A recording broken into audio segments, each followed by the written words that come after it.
ശലോമോൻ ഇസ്രായേലിന്റെ സർവ്വസഭയുടെയും മുമ്പാകെ യഹോവയുടെ യാഗപീഠത്തിന് മുൻപിൽ നിന്നുകൊണ്ട് സ്വർഗത്തിലേക്ക് കൈകൾ വിരിച്ചു.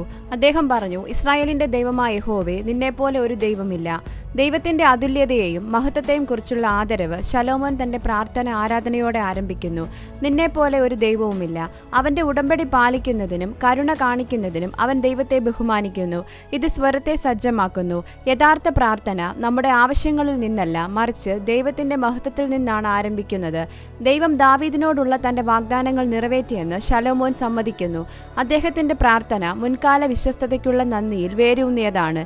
ഇത് ദൈവത്തിന്റെ ഭാവി സഹായത്തിലുള്ള അദ്ദേഹത്തിന്റെ ആത്മവിശ്വാസത്തെ ശക്തിപ്പെടുത്തുന്നു. പ്രാർത്ഥന ഒരു ആവശ്യമല്ല, മറിച്ച് വിശുദ്ധനും ഭയങ്കരനുമായ ഒരു ദൈവത്തിന് മുമ്പാകെയുള്ള ഒരു എളിയ അപേക്ഷയാണ്. ശലോമോൻ തനിക്ക് വേണ്ടി മാത്രമല്ല, മുഴുവൻ ജനതയ്ക്ക് വേണ്ടിയും പ്രാർത്ഥിക്കുന്നു. സ്വർഗത്തിൽ നിന്ന് കേട്ടു ക്ഷമിക്കണമെന്ന് അവൻ ദൈവത്തോട് ആവശ്യപ്പെടുന്നു. ദൈവികമായ ഒരു പ്രാർത്ഥനാ ജീവിതത്തിൽ നമുക്ക് വേണ്ടി മാത്രമല്ല, മറ്റുള്ളവർക്ക് വേണ്ടിയും മധ്യസ്ഥത വഹിക്കുന്നത് ഉൾപ്പെടുന്നു.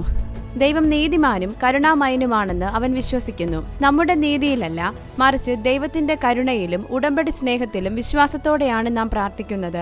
യഥാർത്ഥ പ്രാർത്ഥന നമ്മുടെ സ്വന്തമായതിന് മാത്രമല്ല, എല്ലാ ആളുകൾക്കും വേണ്ടിയുള്ള ദൈവത്തിന്റെ ഹൃദയത്തെ പ്രതിഫലിപ്പിക്കുന്നു. ശലോമോന്റെ പ്രാർത്ഥന ശക്തമായത് അതിന്റെ വാക്കുകൾ കൊണ്ടല്ല, മറിച്ച് അതിന്റെ ഹൃദയം കൊണ്ടാണ് അത് അടയാളപ്പെടുത്തിയത്.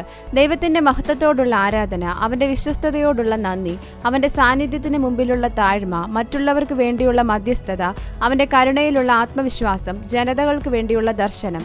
ശലോമോനെ പോലെ നമുക്ക് പ്രാർത്ഥിക്കാൻ പഠിക്കാം.